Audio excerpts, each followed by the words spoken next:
Oh, we don't have to wear the things this time? Nah. Oh, nice. I don't know. I don't really like them. They're cool to hear yourself, but I don't know that they're necessary for us. I like this more better. It's way more better. I think so. Feels like more natural probably for you guys. Yeah. I like the feel of just having the conversation and not making, I don't know. Like, I think the ear, not that, everyone does it, but I feel that the earphones separate us. I don't know, puts me in my own space and you're in your own space rather than the feel or the connectivity of actually just talking and hearing through your ears. I like it. I guess. I don't know.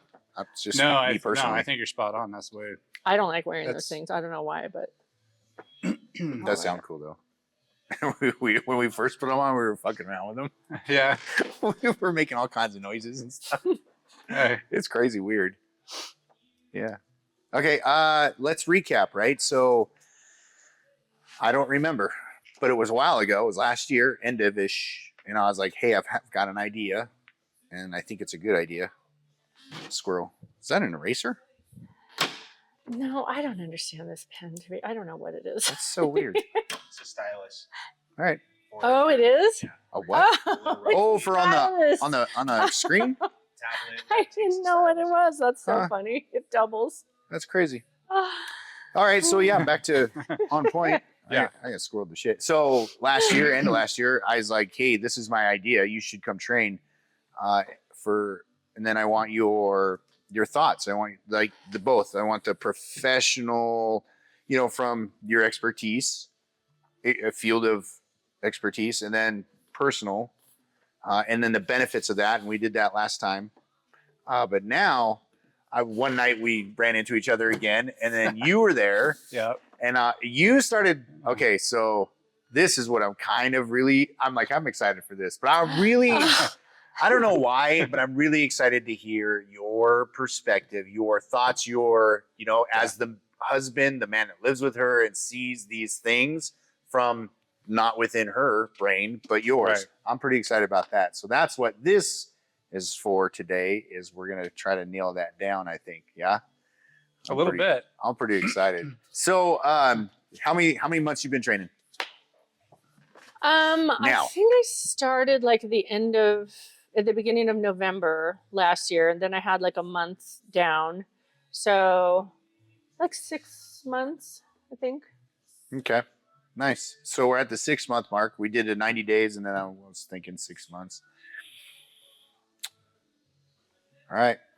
Let me hear it. And I had no idea. I want to say, like, as a mental health counselor, when you asked me, I had zero. The only thing I knew is I had tried Muay Thai once at my friend's yoga retreat. Her husband had equipment, and I did like a session, and I loved it so much. And so that's really why I decided to do this, was because I knew that I might love it, but I had zero idea of like mental health benefits. I had never heard of doing martial arts for mental health. And I talked more about like anxiety and depression and just general mental health last time of what I was noticing. But I happen to be a trauma therapist.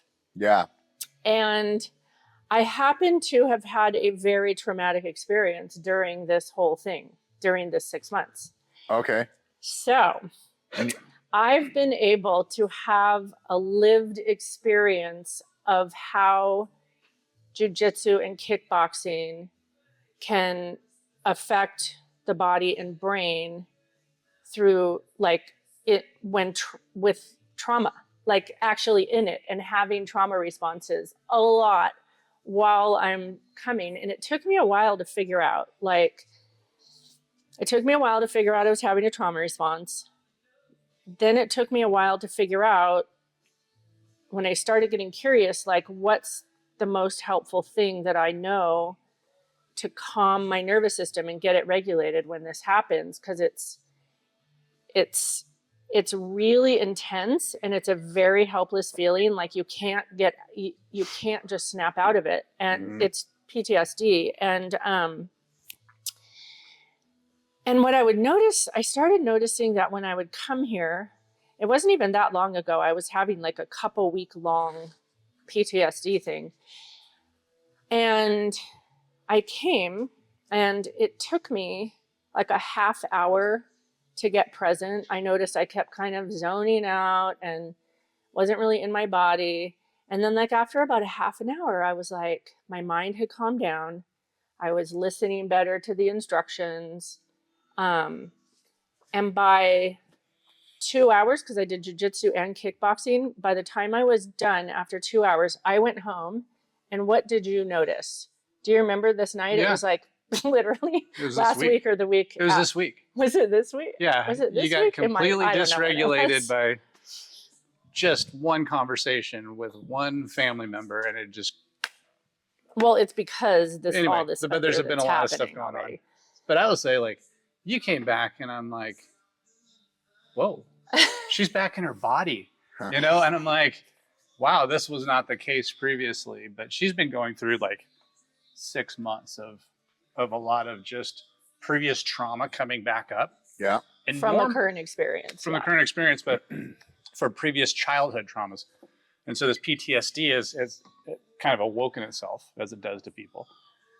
And what I could say is in the last 6 months is she would normally go back and just be a mess, just melt, be in the closet. Normally, wait, go. If you got, explain what you mean. if your PTSD got elevated, Activated, okay. or activated, you know, Yeah, from it's your like a childhood meltdown. traumas. It's And awful. so all the stuff that kind of helped you go do a ton of work, you know, in the last decade to become who you are today, which is a pretty kick-ass mental health therapist. So anyway, but normally under these circumstances, she would just be a mess, you know, going through something In the like this. last few months, you mean? Yeah. Yes. I'm just But trying even to- previously, you wouldn't even be have But way long you wouldn't ago, even have the capacity to go to work. So I'm yeah. saying, like, even Yeah. before all this, Yeah. before any of your training. Before I did any of my Yeah. therapy and stuff, yeah. So even with all that training and stuff, you would get really dysregulated. But since you started this training, MMA training, jujitsu, and kickboxing, that's where I've seen how you kind of regulated yourself, where you are still like functioning, even though you're dealing with really heavy shit in your life, which is pretty crazy to think. Yeah, I almost haven't missed work once. Like, I mean, I've been dealing with a lot, and it's been hard because it's a lot to navigate a totally dysregulated nervous system because your mind is ruminating, you're having flashbacks, you got this intensity in here and nightmares. So you're waking up and like, you know, it's not fun. And I'm not sure I would have been okay. Like it just recently started coming to me that I'm not sure I would have made it through these last few months if I didn't have this. Mm-hmm. Because it was something I got out of the house, which is big because I get very like, I don't want to go anywhere kind of thing. So we were talking about that last time, like antidoting the tendency, you know, if you're feeling sort of like you don't want to move, you're not motivated, you want to antidote that, you want to do the opposite, you want to do something. And so getting in here and doing this thing, I just am completely amazed. So then I started doing research. And there's research out there about trauma and jujitsu particularly. Mm-hmm. But I actually even heard like the world trauma expert Bessel van der Kolk that wrote the book, The Body Keeps the Score. He talks about in the book that he actually referred some of his clients to kickboxing like way back. Not even just recently. So apparently jiu-jitsu, kickboxing, MMA, Brazilian jiu-jitsu. I don't know if there's a difference. Is there like, I don't really know what Brazilian jiu-jitsu is. Is it different than what we do? Yeah. So like that's the traditional stuff, the gi, the belts system, Okay. different techniques, different Oh, it is different rule techniques. set, different Oh, mindset, okay. all those things. It's like a traditional martial art. So And this is different because it's this is just this. non-traditional, or Well, yeah, we don't have a belt system. We don't wear uniforms. We don't do the whole bowing thing. So there's Our no hierarchy to all. yeah, of it. Like, our show of respect is like you give your partner a high five, you know. So you know, yeah, like it's fighting, and so it's not traditional. So traditional is not fighting, or Well, no, not necessarily. Like jiu-jitsu is not fighting because there's no striking. You're not allowed in their rule set. You're not allowed to elbow, knee, kick, soccer kick, stomp, stuff like that. Well, and I do want to clarify what we're doing here. My experience is not, I think when I tell people I'm doing MMA, they think I'm getting like punched in the eyes and the nose. And I'm like, no, it's not. She's in the octagon. Really like technical skill building. It's not like hurting each other. Well, so we get hurt sometimes. Sometimes, yeah. It happens. Bumps and bruises. Yeah.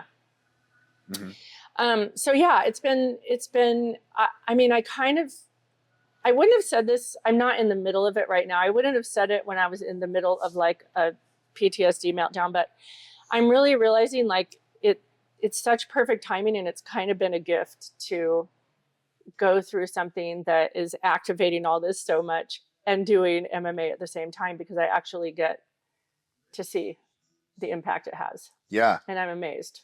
Yeah. And it was amazing in seeing you come home, like knowing you were triggered and kind of out of alignment, out of your body. And then seeing you come back after. It's such a big difference. Coming back after it's crazy doing it. And then I'm like, you're just kind of like normal, And I'm like, you're back in your body. Like this, okay, cool. Like what happened? And it's like all of a sudden it's like, whatever happened, you know, when you were doing your work, doing your MMA and kickboxing, like, I don't know what exactly happened over there, but maybe you could describe that. But you came back and completely clear. Oh, so you have what happened? Like you wrote it down. You have the notes on it. Yeah, I was listening to. I think I made this one bold. Oh, did I? I thought I made this one thing bold, but maybe it didn't come out bold. But we'll get to it. Maria. Fine. Oh yeah. Okay, so I was listening to Bessel van der Kolk, The Body Keeps the Score, and he said, oh shoot, that's not exactly it. Okay, we'll get to it. I thought I bolded it, but oh yeah, okay, here it is. So he says that we can regulate ourselves through activities such as breathing, moving, and touching. And I was like, hello, jiu-jitsu. Like, that's what we're doing, right? Yeah. And I think I called this, and I call it now, connected, embodied, active meditation.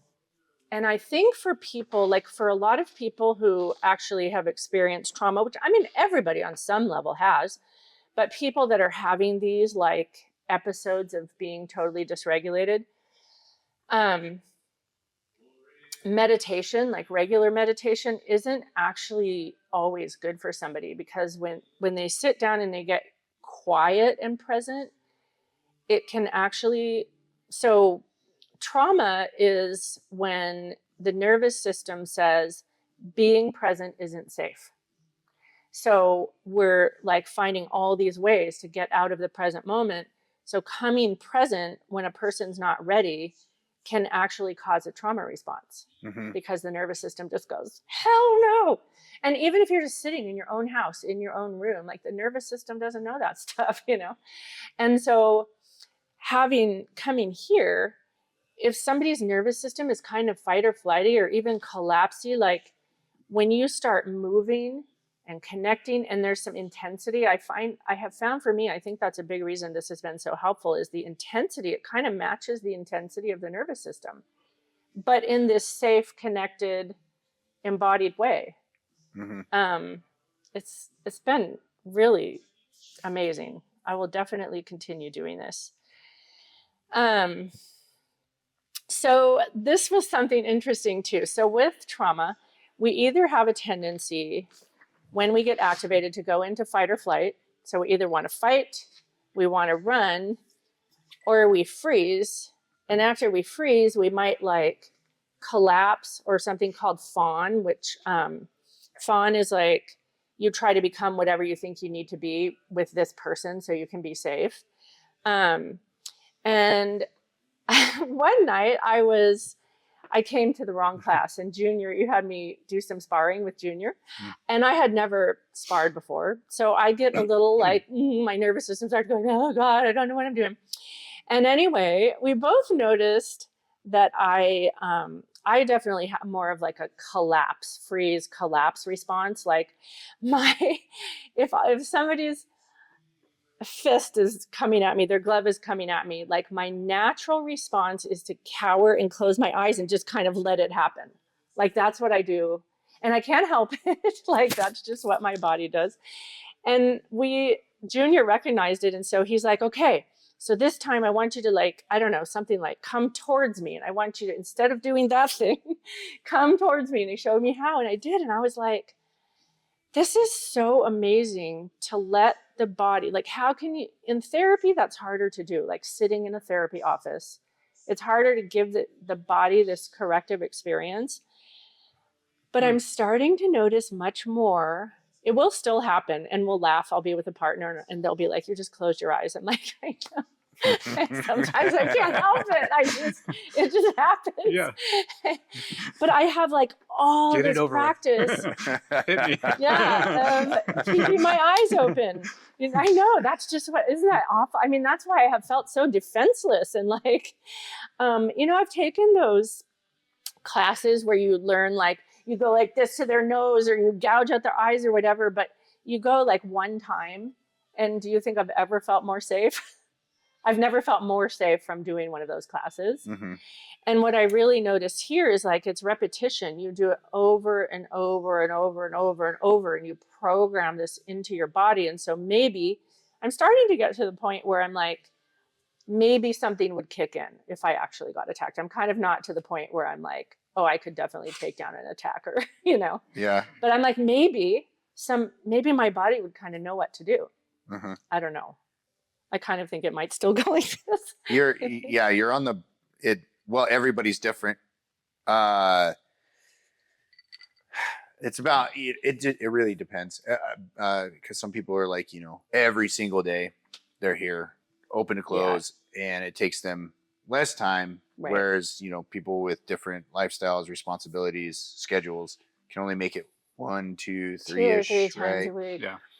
And so there isn't a set, like it's going to take you this many months to do this to get here, and then this many months. Right. But generally speaking, 6 to 12 months is basically when you start to understand what you're doing, not why you're doing what you're doing, but kind of like the basic fundamentals of, now we're starting to shrimp correctly, starting to bridge correctly, understanding what an under and an overhook is. We don't understand like why we have it or what it's for, but we know like, hey, underhook, and like, okay, and then you just do it. I don't know why, but you said to do it. And then the same with the combinations. You start to memorize the 1 through 10, and then several different combinations, and you're executing them, and the technique isn't 100% awesome, but you can execute them. Coach is like 1, 2, 3, 10. Okay, 1, 2, 3, 10. Like in kickboxing, right? I have it like instead of 1, 2, 3, 10, and you're like, what? Okay, and then you go right. Yeah. So, like everybody's different, so it takes a little bit of time dependent on what we can put into it. Yeah. Everybody's schedule's different. Sure. Yes. And I could see that, like, everything's becoming so familiar now. And I remember, like, at the beginning, mm-hmm. You're on the brink, by the way. You're on the brink of having a light bulb moment. Yeah, I can feel it. So how do you know that? How do you know when someone gets to that point? Okay, so because that's a great call out, as a coach. So it's kind of I mean, I couldn't pinpoint it other than to say that when you see your student from the very beginning, mm-hmm. you see their progression 2, 3, 4, 5, 10 months in, and you kind of know what the next progression or when the first moment is going to be. Like, you don't know when it's going to be for you, but you know there is going to be a moment, and you can see it in the body movements, and how you're shrimping, how you're bridging. And then when you see your students' wheels turning and you're saying whatever it is that I'm saying, and I see the wheels turning instead of like, right. huh? Well, at first Like, it's so much for your brain to try to like figure out what you're doing. And now I got to go on the mat and do that. And it's so unfamiliar. And now so much of it is familiar. So I'm like, yes. oh, okay, I see what he's doing. And Yeah. and it doesn't take so much brain capacity. Mm-hmm. That's that time put in, right? Like, but that makes sense. That's one of the things I want to say. And I think I probably said it last time is, you know, there's people coming in here that have trauma histories, 100% for sure. There's no possible way that there's not. And I don't think you're purposely trauma informed, but you're so trauma informed. And I don't even know what the you don't fuck even that know means. what it means, right? What does that mean? I know. Am I in trouble? No, it's so important. That's a good thing. My nervous system. If you're trauma informed, Like, that's good. Sounds bad. Here's what I can tell you is if you weren't trauma informed, which would mean I wouldn't feel like I had choices. It wouldn't feel like I had autonomy. It wouldn't feel like I could say, oh, Chris, I can feel my whiplashes getting a little activated. I got to sit out. Like, if you weren't trauma informed, you would be like feeling like you're kind of the boss of me. And then that, for somebody with a nervous system that gets easily activated, feeling like you don't have choice, feeling like you don't have autonomy, feeling like you're supposed to know everything is actually really activating for many people. And you are this amazing example of always just, like, I don't know, what's that word? I don't know how to say it or whatever. You're like normalizing not knowing. And you just do it. Like, I think it's just, I don't know, you just do it. And from the very start, I would notice my nervous system will tell me if somebody's trauma informed. It's not my brain that will tell me. It's like, I'll feel it in here. Because if I'm sensing like I have to do something a certain way, I have to get it right, I'm not going to be able to say when I want to stop or whatever, my nervous system will start being like this. And it's always been settled when I've been here, even though it's intense out there. When you're learning something new, your partner's expecting you to know how to do it. Like, you kind of have a responsibility, to listen and engage and at least be trying to figure it out. And you're like, we don't even say right and wrong. We don't use those words here. Just get down there and do it and fuck it all up, because we can work with that. We can't work with, not trying. And those things are so important for somebody, because people are coming in here, and especially if they have trauma, but I think pretty much anyone coming in here is intimidated. Like, you're walking into an MMA gym. It is so intimidating. There's a stigma with that. I wish they wouldn't be so intimidated. But being trauma informed, though, is helping your students feel as comfortable as they possibly can be coming into a place where they don't know what the technique is or doing it right or wrong. And the fact that you take away all the right or wrong, let's just do, is a huge thing. Mm-hmm. I just had another thought, but it might have gone out of my head. Let me think. Oh, okay. So people have blocking beliefs, right? So they're coming in here with blocking beliefs like I don't matter. I'm not important. I'm not going to know how to do it. That's a big one for me. I'm not going to know how to do it, and I'm going to get in trouble. Or I'm going to get it shamed or something. I'm not good enough. Yeah. So I come in with stress of that, and I'm not trying to have that stress, but learning something so new while someone else is depending on me is like particularly can cause stress. And what's amazing is jiu-jitsu and kickboxing both really give you an ability, like an embodied ability to break through your blocking beliefs, because they're going to come up. And I have a feeling Like, I don't know if you have people come in here and try and then don't come back. But You mean like try class? Yeah. Yeah, there's a lot of people that will come in and try class. I think that it then might For sure, there's a churn rate. Like there's a certain percentage. Yeah. to have, because I wonder how many people. So I'm a very self-aware person, right? So there were times out there I would want to just cry. I would just be like, oh my God, I'm going to start crying because this is so hard to be a beginner and not know what the hell I'm doing. And I hate it so much. Even the other night, I was with Sheena and I'm like, oh my God, he's giving us so much new stuff. I feel like my brain's going to explode.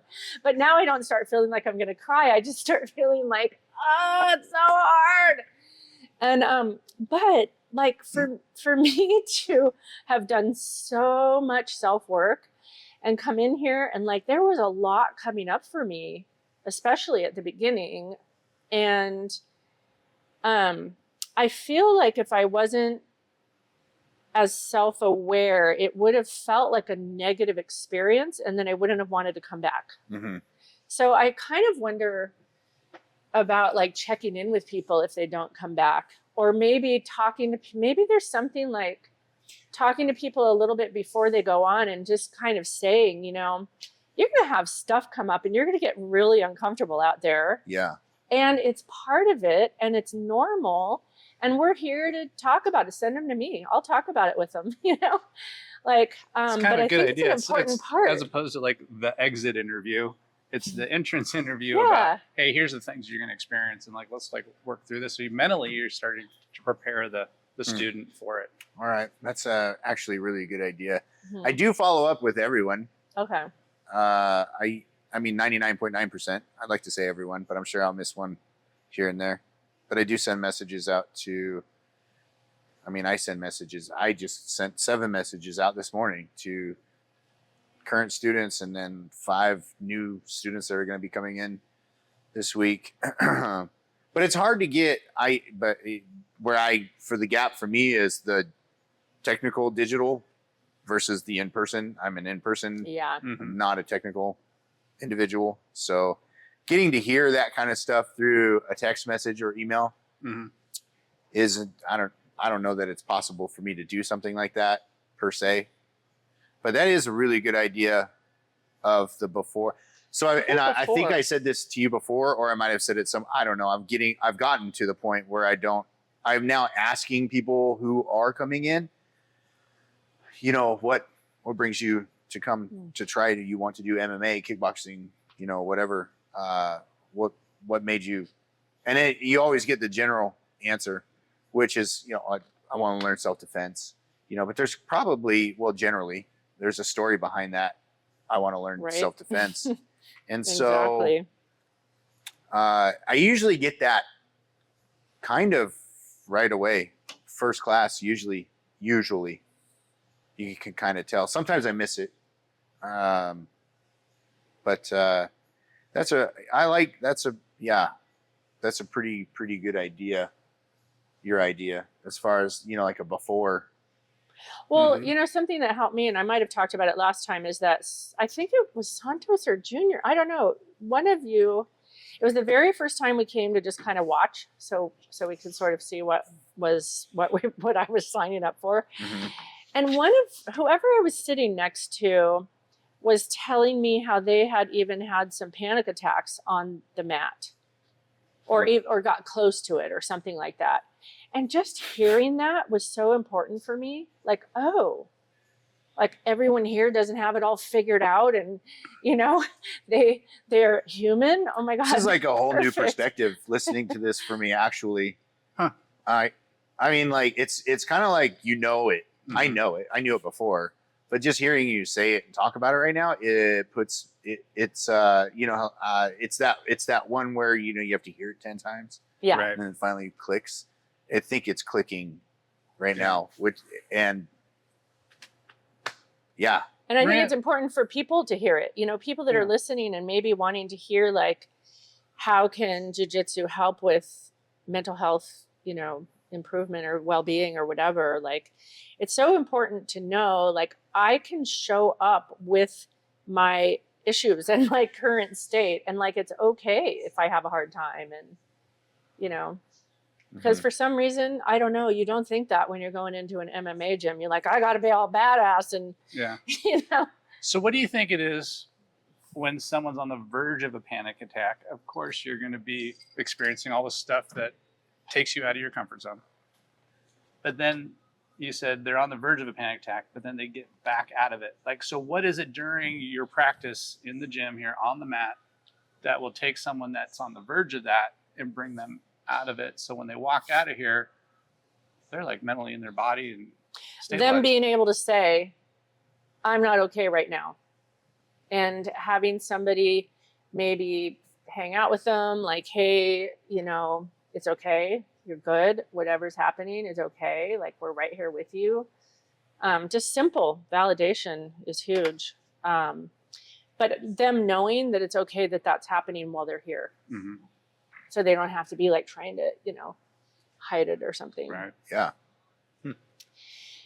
Yeah. Because, you know, you say that the mat tells the truth.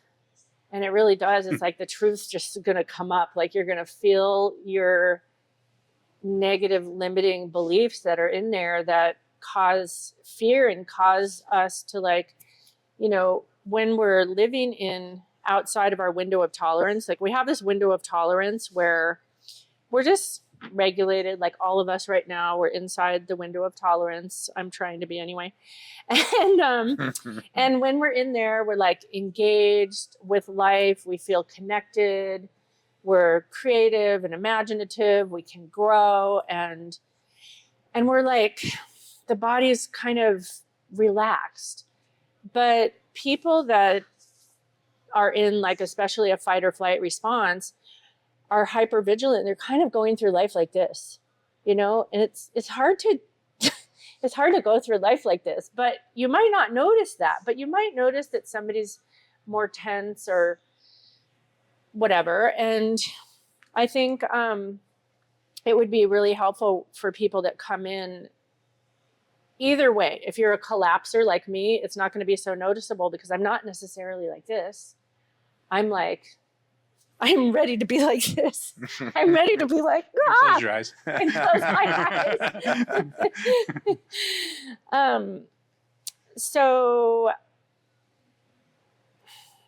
yeah, I think it's really important. And Wendy, this was so amazing. One night we were all talking, and Wendy, and she was like, there's this book called Transforming Trauma with Jiu-Jitsu. And I'm like, no way. And she pulls it up on Amazon, and I'm like, oh my God, I know who Jamie Marich is. She's like huge in the trauma world. And I've read her book, Dissociation Made Simple, and I get her emails, and now I forgot where I was going with that, but shoot. You guys you're very aligned with her though. But yeah, I was so excited that there's actually, like, you know, I love research. And so I was amazed. I had no idea when I started all of this, like I said, that there was any connection with mental health. I do think a person,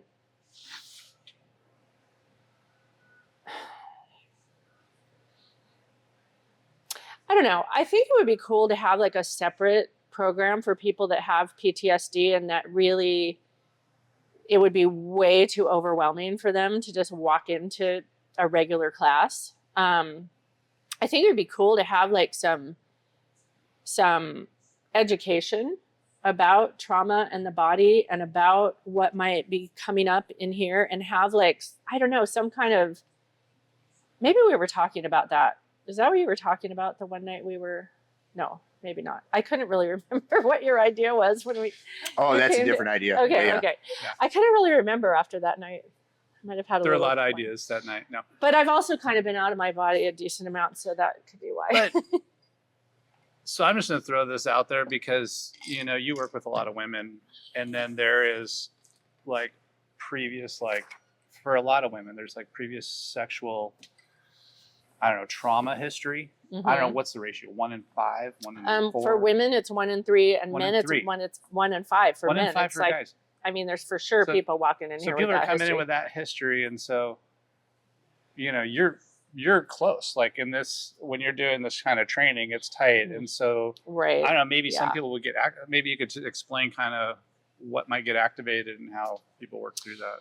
But there are people walking in here, male and female, that have like this sexual trauma history from their past, or even when just they're young, assault, or whatever, yeah. even any kind of they It's a could big have deal. like anxious attachment, and getting that close to a person could be really activating for some people. I will say, because I was thinking of MMA more of like kickboxing. I didn't know jiu-jitsu was part of it when I instantly agreed to your offer without having any idea what I was getting into. And when we came to watch that night, I was like, oh God, that's up close and personal. Like, what is that going to feel like? And for me, somehow, like, it's been completely fine. Like, I have just loved it. Like jiu-jitsu hugs all day long. Side control, it's kind of a hug. No, I'm just Do you kidding, think that you just put that stuff off? I mean, like, I don't know. You just put it off to the side. I can't speak for those I think people. some people can. Yeah. I wonder. I don't know. You're both giving. Yeah, you are though. You're creating that space for those people here.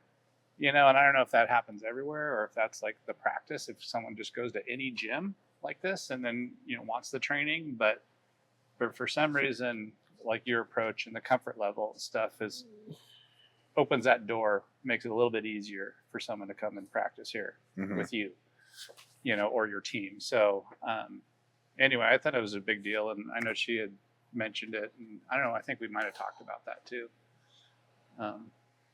earlier on. But I mean, I really feel like that's where there can be such a corrective experience if the person can do it, and there is like relational trauma or just getting close to people is activating and scary, that it can be such a corrective experience. I think there's so much corrective experience happening in here.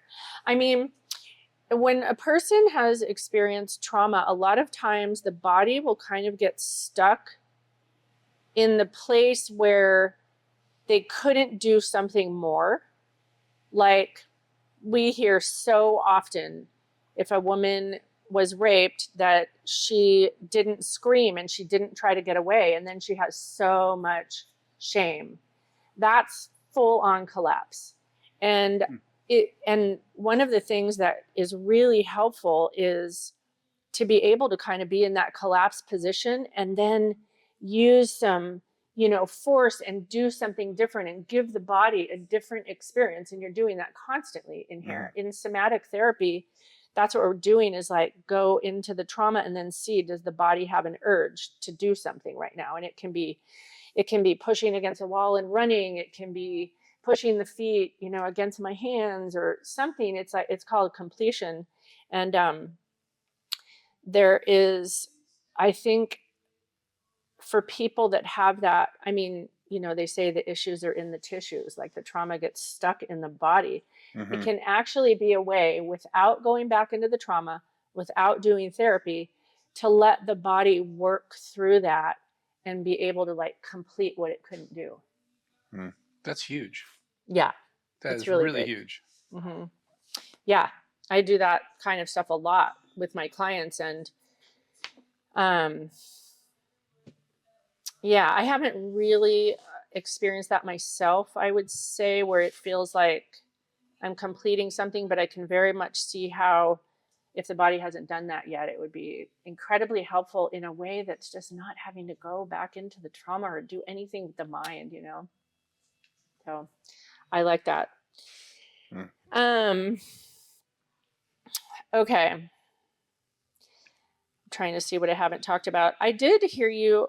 So the other night, this is something I'm really wanting for myself to get to practice more. And I might not be able to until I hopefully start grappling someday, because I would like to, when I feel ready to actually do more than skill building and try some skills out. But you were saying the other night that, so you're teaching a skill and you're like, when you get here, and you were, I don't know names of things. So you were, I can't even remember. You'll be able to tell me though, but you were doing jujitsu and you're like, when you get here and they start using force, just relax and wait patiently until they release some of it. And if you relax and breathe, then you can think and you can use your skills, and then their force will actually at some point like lighten up, and then you can move and do something. And as I was listening to you say that, I was thinking about how defensive I can get in conversation sometimes. And I was like, I mean, who can't? Like, right? Like it's easy to, when we're having conversation, we're so like kind of mobilized for the response, you know. But to practice that skill, like as I was listening to you talk about it, I was like, I want to really embody that, so that when I feel this sense of like force coming at me in conversation, you know, that I can remember to relax and breathe so I can think. And then when their force kind of, you know, backs off a little bit, maybe I could like respond skillfully instead of like, well, you we're all guilty of. All guilty of it. But that's what was really coming to me. Like, I want to be able to practice that so that it can get in here and in here. And then I can like respond differently when I'm feeling super defensive. And if we have, I mean, the body is detecting danger or threat much more often in a person that's living outside of the window of tolerance. Oh, I think I had started talking about that. The window of tolerance. You did. Squirrel. So the window of tolerance is in here, and then up here is like fight or flight and even freeze, and down here is collapse, fawn. And where we grow and where we heal is on the edge of the window of tolerance. So people in here need to be able to stay in the window of tolerance. And I think I remember, tell me if this is true. I feel like I came in once, and maybe it was a newer guy that was sparring, and you were really watching, potentially. I'm not sure. This was my interpretation. And kind of kept telling him maybe to like breathe or something, like that potentially he could go into fight or flight. I'm not sure, and start really fighting. Is that a possibility that I might have observed something like that? Oh, I'm sure it's a possibility. Yeah. You know? Yeah, and I was really watching you like coach him, and he was like on the edge of his window of tolerance the whole time. And that's the growth edge. Like when we have trauma, we have a small window of tolerance, and it keeps us living really small and safe, you know? And it's really important to expand this window of tolerance. And if you get on the mat and you're experiencing discomfort in a safe way and getting to the other side of it on a regular basis, you're going to be able to tolerate more and more discomfort. And then you're going to be able to like live more. Yeah. I mean, it's big. Yeah. Growth is in the uncomfortable. That's a huge metaphor for life. Growth is like whenever you grow in life, like you have to hit that edge of tolerance and kind of push it a little bit to see how much more you can do. Yeah. And as humans, we always like wow ourselves when we do that, to see how much we can grow and how, oh, I could do that. I can do big things. I could do hard things. Yeah. Like, and this is a great place to learn that. Yeah. That's a good example. Yeah. I'm just looking at this other thing I put in bold. Focused attunement with another person can shift us out of disorganized and fearful states. Like, what are we doing? We're not attuning. I mean, attuning often means like validating and having empathy. We're not attuning in that way, but we are totally have to attune with the other person on the mat. It's like a dance. Like you have to be paying attention. You got to be watching and feeling what they're doing. And so often there is attunement. I mean, the other night when Sheena and when Josh was like giving us all this new stuff, and both of us have been doing this for a while, but we were really having to think, and there's this like lightness and playfulness, and like we can just laugh with each other, and you know, it's not like so serious, and that's corrective too, because when you have, that's where the best learning is. Right? The best learning is when you're when it's playful. Yeah. When it's and if you can mimic that in your technical sparring and your grappling, like when you're grappling or technical sparring, if you can mimic the playfulness, I mean, your game will just go boom, it'll explode, because instead of with the mindset, protect myself and then look for openings or create openings, with that, you're sparring for gain, whereas if you're just playing, when you go to jiu-jitsu tournaments, there's the kids brackets, and then there's like the little kids. I don't know what age it is, but they have no clue of the win or the lose.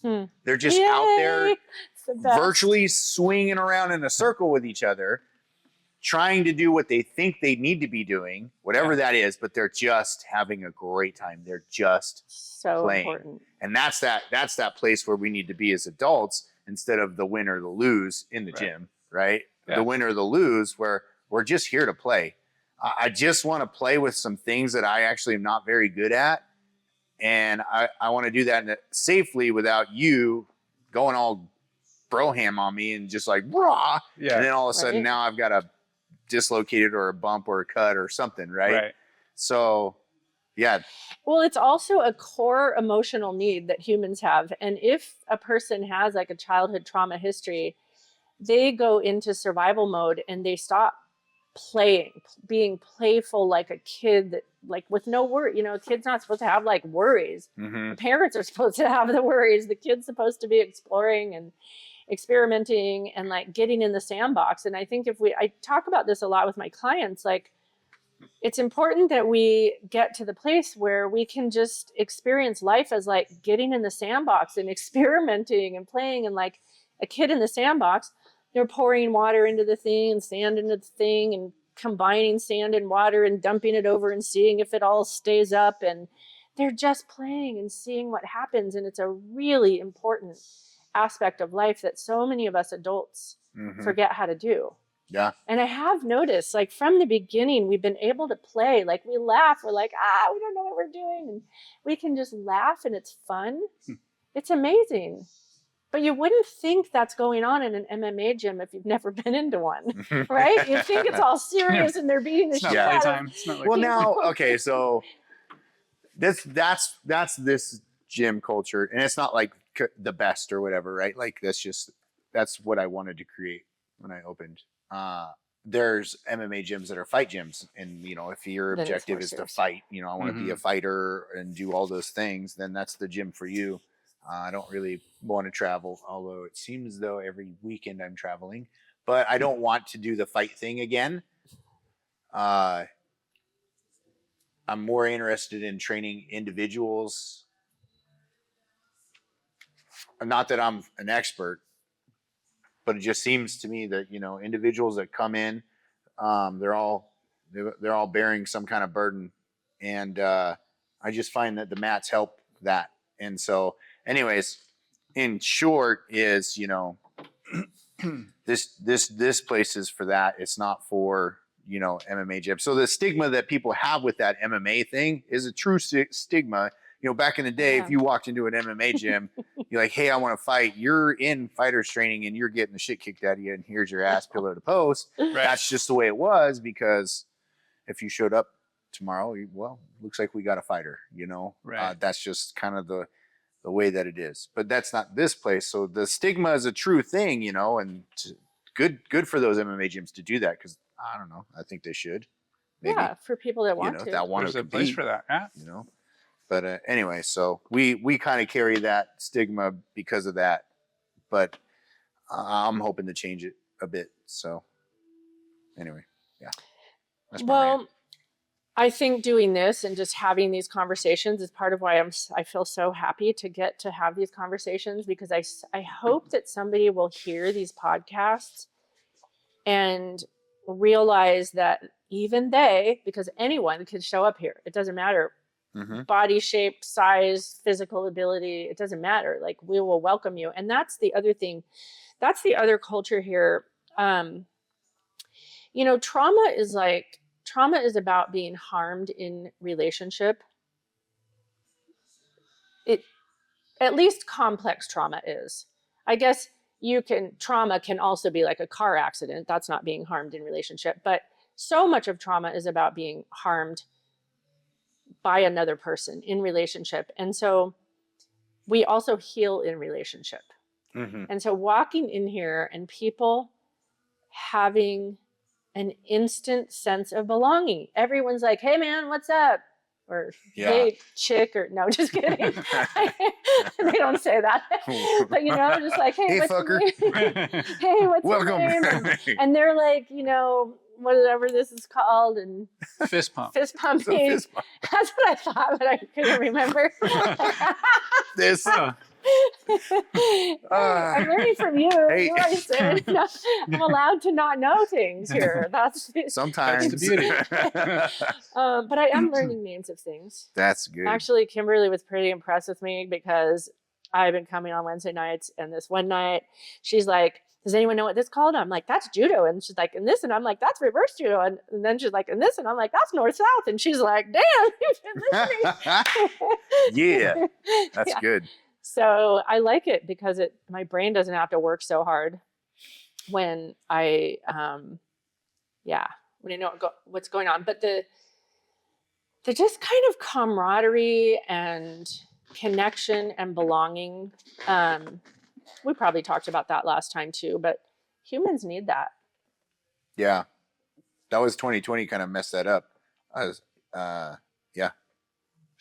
like the idea of being in the woods all alone with just a dog Right? in a cabin. Yeah, I really do. Me And too. I think I could do it. I think like I could pull full it off. time? Yeah. Oh yeah, forever. Don't have to shave my beard. Just leave me alone. Wouldn't you miss But that's what I'm saying. That's where I'm going next. I don't know what I would do without. Come on, you would know. miss connection. You feed off of You would this. miss I do. Ruby. Well, yeah, it's for me just as much as it is them. I'm kind of selfish in that way, because I mean that being a part of people's success stories. I don't know. That's kind of my jam. Mhm. I get something out of that, and I think Right. I like that. Yeah. Yeah. I feel like we talked about a lot of this. That's a human need. Purpose greater than your own.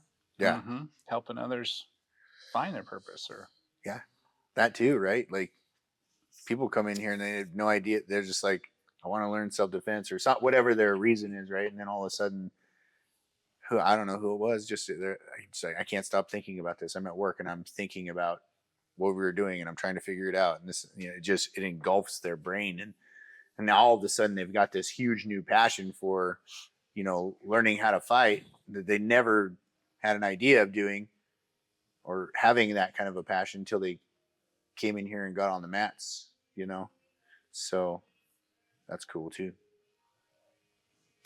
Well, it makes you get out of your comfort zone. And, this is the only place life is going to happen. And you're constantly practicing getting out of your comfort zone. I mean, many times in every class, I'm out of my comfort zone completely. Yeah. Do you think that you find that your training partners are just the same as you? They're out of their comfort zone? Because you do talk to them sometimes. Yeah. And I don't pay attention. I pay attention, but I don't listen to what you guys are talking about. So there's more of you than me, right? And so I'm just kind of moving around. But in those conversations, tell us about those conversations. I'm interested in that. Yeah, Like, I mean, so a are lot other of times, people- like I'll notice somebody new, yeah. and I'll be like, you're new. I'm like, what's it like for you? Because I just wanted to cry a lot when I was new. And I'll just say that, like, I just want to go name it, just in case they're feeling Let's like just call that, And I did. But other times I'm like, oh, is your brain having a hard time figuring this all out? And they're like, yeah. I'm like, me too. It's just like so much. Oh my God. Yeah. So we have those, that's the kind of person I am. Let's talk about the challenges, because when you name it, there's this whole, Dan Siegel is a big neurobiologist in the trauma world. And he has this philosophy of name it to tame it. Mm-hmm. So what he says, basically, he uses this hand model of the brain. Did I do this last time? No. Maybe. Oh, okay. So he uses this hand model of the brain. Basically, this is the survival brain. This is the thinking brain. And when the body experiences danger or threat, it kind of goes through this whole, I mean, this is in nanoseconds before you ever even have a thought about it. It goes through like kind of scanning different parts of the brain to see if this threat matches something that you've experienced, or like, is it really a threat? And if it is, it will cause the alarm center of the brain to send a bunch of stress chemicals into the body to mobilize for fight or flight. It sends all the blood away from the thinking mind to the extremities so you can run, basically. So your thinking mind goes offline. We call it the flipped lid. He calls it the flipped lid. And this happens to all of us. Our lid gets flipped. And if we're two people with flipped lids trying to do anything but run from a lion, nothing good is really going to happen. So what needs to happen is we need to get the lion, thinking. it'll be good. For the lion, it'll be good. Oh yeah, it's dinner. Or if you start thinking, if you're not flipped lid with a lion and you start thinking, I wonder if that's a nice lion. I wonder if he'll eat me, like you're going to get eaten. So thinking is like not a good idea. So that's why the brain just goes like this. No thinking, just reacting, just instinctual reacting. So if you're two people trying to have a conversation, let's say like a couple, I teach this to couples that come in. The first thing that has to happen is your thinking brain has to come back online. And this is like dysregulated nervous system too. And this is regulated. And how do we get this back online? Validation. Validation and empathy. We say, you feel really threatened right now, or you're scared, or you're having a hard time right now, aren't you? And then the prefrontal cortex starts going like this. Yeah. The thinking mind. And we can think again, and then we can do what we need to do. So that's kind of why I'm out there, like, especially if somebody's new, just kind of naming things, like the name it to tame it. Yeah. You know, like it's normal to be scared and uncomfortable and feel like you want to run out the door right now. You know? Yeah. I wanted to run out the door a lot at first. Yeah, like you were saying earlier about whatever, I don't remember the move. It might have been in somebody's side control where you're in somebody's, you're in the bad spot, right? And so if you relax and you feel, because you'll feel their muscles, they're trying to squeeze you, or whatever it is they're trying to do, you feel that.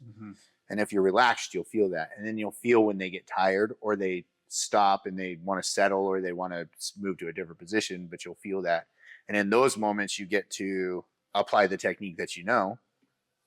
Whereas if you're just like, you have a tendency not to feel and know when to move at the right time. And so I guess the bottom person is more the listener, and the listener has the power in the conversation. And so, and I pulled that from that book I read by Chris Voss, Never Split the Difference. And he was talking about that gosh dang it. I mean, you read the book, I don't remember it all, but I do that too. But he was talking about like, maybe it was like after action, or it had to have been after, obviously, but he would talk to said hostage people. Oh, he did tell this one. He tells all kinds of stories. I don't know if you know the book or heard it, but I talked about it earlier too. But he retired FBI hostage negotiator, 20-some years. And he wrote a book. Anyway, you like explaining how the FBI used to do it, and then the results of that, and then revamp the system, and now we'll do it this way, and then these are the results. Sorry, segue. Now let's come back. So anyways, he was talking to one of these guys, and he just said, what was it that you agreed to us doing X, Y, and Z, and not what you wanted to do? And the bad guy's like, because I felt heard. Nobody listened to me. You validated me. Nobody listened to me except you. And that's why I followed suit, whatever. I don't remember what he did. That's amazing. And that was that from there. I don't know if that was the beginning, but he's like, they implemented that. They're like, that's what we're doing. We're validating all of them, because, in each case, it's different and this and that. Anyways, so, but it's true. The listener is the person that holds the power in the conversation. So if you're relaxed on the mat and you're listening to what's going on around you, listening to coach even, right? Giving you the instructions, because so that's trained too. So even if you're not actually grappling or whatever, we're just doing just drills. And I walk up on you and I'm like, hey, put your left hand on the mat. Our brains start going, oh shit, what the? And then we're like, get it right. like, no, your left hand, Yeah, your other left hand, your left true. hand, put it on the mat. Because we start like, we're not listening. Yeah. We just start, we're trying to, I don't know what it is that we're trying to do, but We're it not isn't playing listening. Twister. It's not listening. So if we just relax and slow it down and just actually listen to whatever's being instructed or said or being conversated, it definitely changes the game. Very difficult to do though. Easier said than done. Well, that's why the practice of it, like I love this idea of practicing this over and over, because as I'm listening to you just talk about it, I'm like, yeah, I mean, with my clients, that I'm so good at it with my clients because I'm never feeling defensive. It's never about me in a client session, right? So it's so easy to go into their experience with them until they feel totally heard. And then guess what they can do? They come to their own conclusions about what's going on. They can solve their own problems. Like all I had to do was help them be totally met and heard and like somebody understands my pain. And same with me, going through this experience that I've gone through, I've noticed one of them, I've needed a lot of validation from friends, just like listening. And I have really good friends that know how to listen, and Tobin, who knows how to listen. And it's amazing to just watch the nervous system go, oh, they understand. I'm not making this up and I'm not going to get in trouble, Yeah. So did you have anything more to say about that? No, before I think jumped that was into it. I have, I was reading this, that a more simple example is the way that it can help clients, jiu-jitsu, particularly women, who have always needed to be small, repress their anger, and be seen as less physical and more complacent. What that does is really limits people's abilities to assert themselves, set boundaries, which so many women, we were taught to be good girls. We were taught, like, don't ask for what you need. Don't even friggin' know what you need. That's dangerous. Just take care of everyone else's needs. And to really thrive in life, because they're stuck trying to take up less space. When they get back in touch with the fight impulse in their body in a very grounded, calm, mindful way, they can start to feel that it's safe for them to stick up for themselves. It's probably interesting as a man, like, I don't know. I mean, did you ever have the experience of like you couldn't stick up for yourself? I don't think it's so much like a male experience. I think when you feel like you're not heard or you're feeling a certain way and no one even notices, like you're just like out of whack. So then I think most men deal with that. Yeah, it's Really? pretty normal. Oh, as a man in the man's world. Yeah, like we're men. We don't talk about feelings. We just deal with. Yeah, hey, how you doing? I'm all right.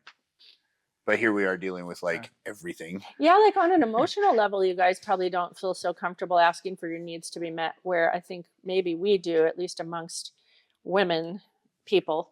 But yeah, a lot of women were taught to be good girls and people please, and so not setting boundaries. But maybe men too, maybe all of us, I mean, I do have to pretty much teach these things to every client. I would say that goes across the board. Okay. Setting boundaries. Male or female. Because setting boundaries, I think is a human thing. I don't think it's male, female. And it's a skill we have to learn, and most of us didn't have it modeled. Yeah. It was like, shut up and do what setting you're supposed boundaries to do. says you have, that the respect is from within first. I have this boundary for this because of this or whatever, and this is my boundary, and it's for myself. Right. So this is what's okay. This is what's not okay. Yeah. And then holding fast to those boundaries is probably the more difficult part of it, of the two, right? Yeah, we have to be really sure that what we say, because we do teach people how to treat us. I mean, not like it's our fault if somebody's abusing us or something like that, but like we teach people how to treat us through assertiveness and boundaries. And if we set a boundary and then we don't follow through with it, we're teaching the person that are bound, like they can still violate our boundary. And in turn, we're teaching ourselves Yeah. that we don't respect ourselves enough. Yeah. And we should be respecting ourselves. Yeah. And it's a really learned it's a really learned skill. I mean, it's something I still am always working on with myself. I don't always know exactly, well, how am I going to set that boundary without shit blowing up or whatever? Mm-hmm. It's yeah, something I'm always refining with myself. But the fight training is coming up through the body and feeding into the brain and impacting the neuroplasticity. So it's creating new pathways that tell you that it might not have been safe for you to be big or for you to use your voice and speak your mind or feel anger or even act out in the past, but now you can feel how it is to actually feel safe. And you can be in touch with that. And that's another option for our life. That's an important experience of getting in our body here, because we actually are, I mean, in a way, we're having boundaries. We're like, no, I'm not okay being on the bottom. We're not saying this, but actually my entire goal is to get back on top, Yeah. Like, I'm not just going to sit down here and let you, It's almost take like me what over. you talk about, like how as humans, like it's so wonderful when you help someone be the greatest expression of themselves and how they just sort of live that out. And then when as humans we do that, we show up in the world differently, and our vibration is totally different. And When we feel in a safe good in way. ourselves, we can Yes. And so just, like let life move as us, through us, exactly as we are, without needing to like be small or hide or. and I think the mat, what you guys are saying is like the mat allows for that to be your best expression of yourself with where you're at today, Mm-hmm. or in this moment. And you guys work together with other people, and there's space for that. You're creating space for that. So I don't know. I mean, maybe, or some people may become like where they're not feeling that, and then they can get regulated to that place where they can be themselves again. So maybe that's the fear, like, right? The fear is people come in here and like, wow, I'm not going to be comfortable. I'm not going to be good enough. I'm not going to get it. I'm going to be dorky. Yeah, no, it's terrifying. All the above, right? And then it's like, no, just be yourself. Just be it. Call it. Name it. Like you do with other people.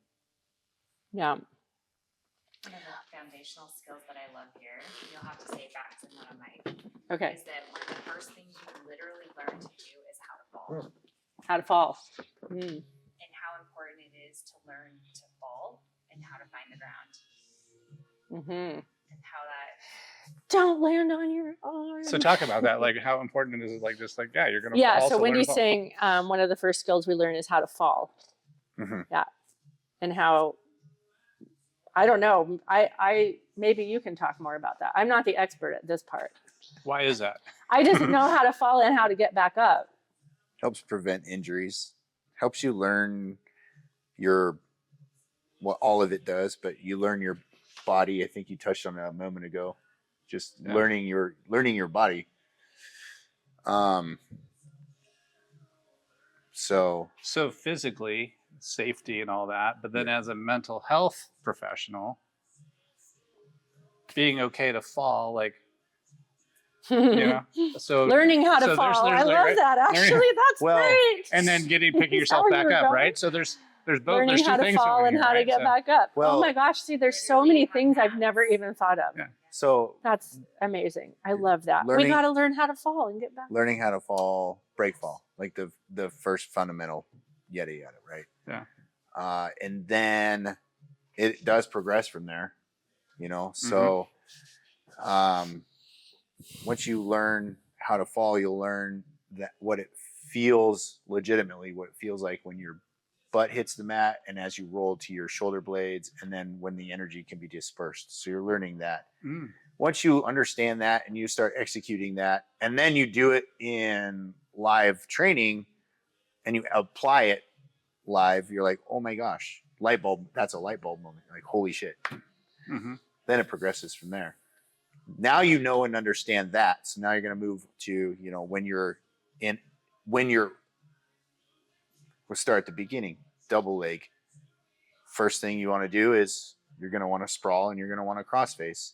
Whether you get taken down or not, who knows, but your first response is to heavy hips and crossface or stuff the head, right? Sometimes you get a really good wrestler and that doesn't matter to them. And so now you're going for a ride. from the moment you're elevated to the moment you're going to be on the mat, you have that much time. There's time there. You have that much time.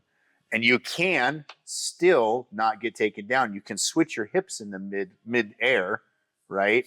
And still post and land and then end up in somewhat of like a dogfight position, maybe, and or even get back into a top sprawl or Granby. I don't know. It can go forever, right? Mm-hmm. But let's just say, okay, so we had from here to there, and we didn't switch our hips in the midair. We just didn't recognize it, you know. And then now we're on the mat. As soon as we hit the mat, there's a moment where we hit the mat, and generally our weight comes up a little bit. So we hit the mat, and I know the person that took me down wants to pass my guard generally. So in his progression is where I can get on my hip. So instead of being flat, I'm now learned from the very beginning of how I roll, disperse, get up correctly. But in from there to now, I've learned how to land, get to my hip in his progression, and now I'm up, either taking guard, but ideally we want up. We don't want to pull guard. We want to be on top because being down there, you get punched a lot, and getting punched in the head is not fun. So, I wouldn't There's know, exactly the thankfully. same thing. Like you help people get back up too, and there's Yeah, like the there's progression so though, many right? Yeah. It's not metaphors, just, but I love that. there's Yeah. so much there, right? And I guess that's maybe kind of what you guys are talking about when you're in life and you fall. exactly. You know, you got to learn how to fall correctly first, and then you'll do that a bunch, and then you'll keep falling, and then eventually you'll learn, okay, well, I'm falling, and now I'm falling, and now I'm moving to my hip immediately. Now I'm on my side, and I can shrimp. You know, and then from there it's, you know, progresses to, okay, you know, I've fell so long, I know that I can do these two things, my basic fundamental of break falling, and now I can be on my hip and I can shrimp. Now I'm going to go to my next progression, and that's going to be, you know, I'm going to shrimp, and I'm going to pop up to my knees. I'm going to get to that dogfight position, and then I'm going to fight from there, you know, because now I'm in a good position to answer back, you know, all predicated on relaxing, listening. Right. That's great. I mean, that's exactly what you guys were talking about earlier, like where you get back up and where some people fall and then the flipped head syndrome occurs, and then they have inability like to get back up or get back in a relationship or communicate or any of it until they can get back regulated. But you teach that like right away, like what to do. Like it's almost that muscle memory is in place. Yeah. You do the same thing. It's really empowering. And the thing I think that has stuck with me the most about falling and getting back up is like, you keep your eyes on the opponent. You know, you don't close your eyes because I'm such an eye closer. Yeah. But those are such corrective experiences for my system. Like, oh my gosh, I can keep my eyes open. That's amazing. You know? So, yeah, I'm just so grateful that you gave me this opportunity, because I never would have showed up at an MMA gym ever. Well, I shouldn't say never, but probably never. It would have never occurred. I was curious about Muay Thai, and my son was like, well, you should go. They have it at this gym in Snohomish. And I'm thinking, I am a 55-year-old woman. Like, I'm not showing up at some MMA gym in Snohomish. There's no way. Huh. He knew you better than you knew yourself. Your son. No, he thought I would show up. So yeah, I just really appreciate that you've created this place, you know, where people can come and learn some way more than they think they're learning, you know? And Yeah. I think everyone is dealing with stuff inside of themselves, and to come to a place where it's safe to kind of face your demons on the mat without anyone knowing what you're experiencing, and move through it, like move through those things, connect with other people. It's just really important. And I mean, I'm getting strong too. Yeah.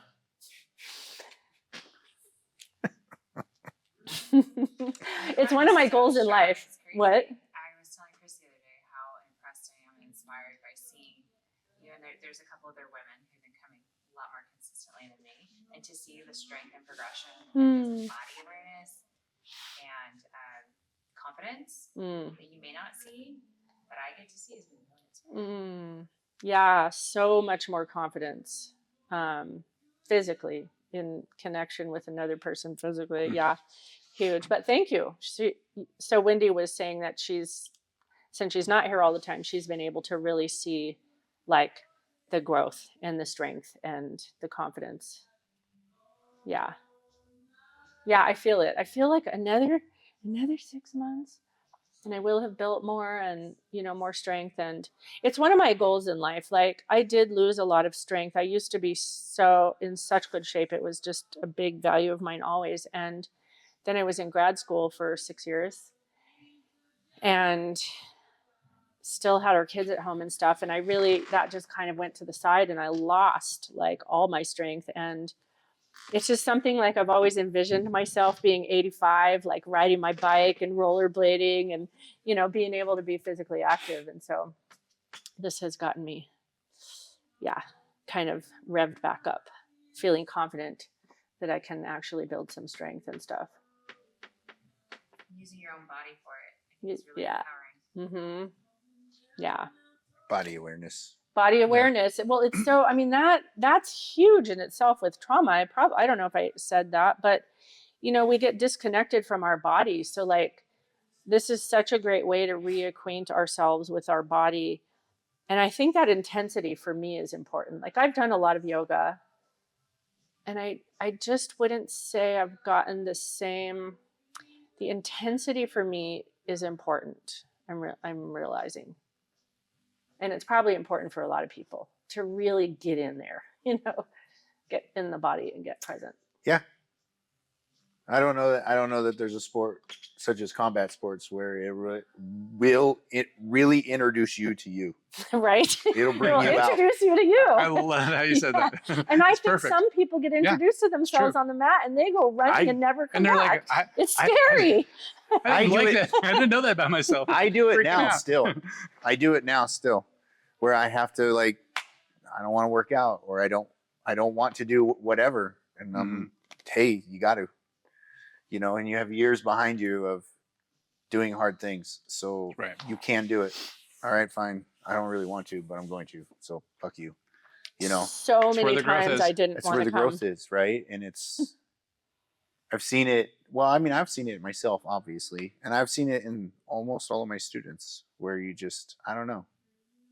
And even because there's there was a few of them, but they were inspirations to me.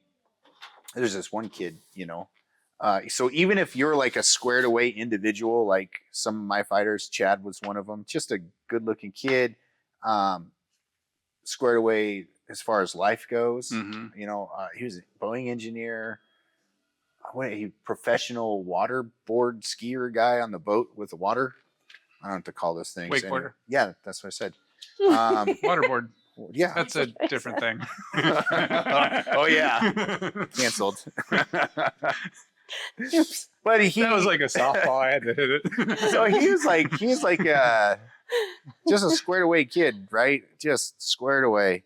And then so he went on a tear and fought a bunch and this and that, has 500 billion belts. And anyway, he was one of the reasons why I got back into competing. He was an inspiration for me, right? So even I don't know. Yeah. I don't know. I find that in my experience being in the gyms that no matter where you're at, you're going to be useful at some point to somebody, even if it's just yourself, I suppose. I don't know. But yeah. Can I segue into one more thing? Yeah. You just said, and you'll have to repeat it back, so many times I didn't want to come. That resonates very strong with me. Can you talk about the intrinsic versus external motivation that got you here? Because I think that's unique to this gym. So there is a level of accountability here, and I'm like, I don't want to be lame. Also, I committed to this project, right? So there's a commitment. So I got to get in here at least twice. Project Repo. Yeah. And but it's been coined. so normally in my life, it probably wouldn't have been so hard to get in here, but there's just this like, because I've been dealing with this complex PTSD stuff going on, it's exhausting. Like it's exhausting to have your mind ruminating and flashbacks happening and you're burning inside your body and all the stuff that I have had to navigate over the last few months.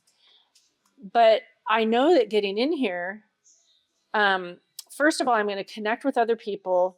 It's going to do the opposite of what I just want to do, which is sit on my ass and do nothing. And then I'm going to feel bad. I'm going to feel worse. So I know I will feel worse. So that's what gets me here a lot of times. I mean, I do love it too. It's just, it's work. And then like if there's 2 classes, oh my gosh, I got to work through 2 classes. And if my mind's doing all this rumination, you know, it's a lot. But I was going to say this. I've been super curious because I haven't had an experience like this probably since I had experiences as a child that caused this. And I've been really aware of this ruminating thing, and it's awful. It's like your mind won't stop. And the thing that has been the most helpful to get a break from it is to come in here. And so that's also motivated me. And I think that's an interesting thing because if people are having a trauma response, they're ruminating. Like it's how the mind gets out of the body and tries to make its defenses and its plan and whatever it's doing. It's like the mind is going to ruminate if there's a trauma response. And so I feel like knowing that I'm going to get in here and have some relief. And a lot of times, like I would get that relief and it would last like days. It would just kick it out of that mode where nothing else, like I haven't found a lot that's been helpful, which has been interesting. I've done, you know, meditating, all kinds of things that they would say to do if your mind is doing that. And I've needed the intensity and the just embodied, connected, I don't know, there's something with that recipe. So what do you think it is? I always know I'm going to feel better. I just always know I'm going to feel better if I get in here. So that has helped a ton. Would you have stuck with it without the project or without the coaching? Saying, where are you? Get in here. I haven't seen you. Oh, I need to definitely know I'm going to get a text from Chris if he hasn't seen me for a little while, but also the other, you know, like Jess and I mean, our voices get in each other's head. If we don't want to come, we'll be like, we'll hear each other's voice being like, where were you? Not shaming. We don't shame each other, but we'll just be like, hey, where you been? It's a fun jab. It's a fun jab. Yeah. There's no shaming. That helps. Yeah. Yeah. And even like when I hurt myself and I was out for a month and you started texting and like, hey, why don't you just, you know, come in and bring your journal? And then after I did get back on the mat, which was scary because I was afraid to get hurt again. Then you texted me and you're like, I'm so proud of you. And like, you recognize that took me a lot of courage. That was important. Okay. Yeah. Those little interactions and knowing that people are going to notice, that's a big one for me. Like, I don't know. You almost feel, you know, people can't get on the mat unless everyone's showing up, right? So there is this sense in me anyway of this like responsibility. A lot of times there's only 2 females here. And, you know, we will practice with males, but I think most of us are more comfortable having female partners, at least in jiu-jitsu. And I really want to get stronger. That's part of it too. Like Friday night, I got home and I was like, I just want to stay home. But then I just think like, I'm going to feel so much better and I'm going to be so much more motivated, you know, because it's like you come in and then you're motivated to come in more and you come in more and you're motivated to come in more. And I'm like, I don't want to get out of that routine too. It was great because Friday night you're like, go to practice, go work out, or go have a glass of wine. Uh-huh. And it's like this yin and yang. And then you went and you came back and you're like, you're so yourself. I'm like, you should go do this every time over having a glass of wine on Friday night or whatever it is. Like you being, you know, in your body, the best version of you is like, you know, it's a gift. Yeah. I've been a lot of not me That's been hard, but I think it's getting better. Yeah, don't beat yourself up over it. I know. Yeah, This has helped a lot. it's good. It's kind of amazing that So it all grateful, lined up. Chris. The whole family. It's not Well, me. my kids think every time I take a selfie in front of the MMA sign, you know, sometimes and send it on Snapchat to the kids, so they'll think their mom is this badass, you know. That's awesome. They already knew that, you know, like she's got like mafia bloodline. So yeah, she is a badass, but yeah, she just is like, I just want to actually physically exert it too sometimes. Hmm. So, You're modeling that for your kids, Mm-hmm. which is beautiful. Yeah, it's important. Yep. Wicked cool. yeah, it's super cool. What, do we have anything else? Junior? I got a lot, but we're at an hour and a half. Oh, we are. Okay, calm down. No, I don't want to. This can go forever. I think, you know, at the beginning, I never said who I am. Should I say what I do? Just as like, Yeah, who are you? Well, I you think know, I we said also I'm a trauma did. therapist, but What's your name? should I say that? Yeah, I don't even. Hey, I don't hey, think my name is hello, even my on name what's there. that name? Hello, my name is Maria. Actually, What? I don't think We didn't get our dork stickers, you know? my name's Maria. I'm new. Hi, I'm new. Oh my name god, is- that's no. so funny. But I don't think I even said that. Tobin doesn't train. You don't train here. All right. No, So We're trying to everything get him you're to. saying was just from your perspective as the husband. just The other seeing half. her. Yeah, and then is especially knowing cool. what's going on in the background and seeing how she's been able to kind of manage through that, Yeah. which has been really cool, really eye-opening Hmm. and value added. So, but yeah, like this is a perfect way to not only stretch yourself physically, but mentally. I think at the end of the day, like I'm a believer of that for sure now, just of what her transformation and what she's going through has been. So it's been really, really cool to watch.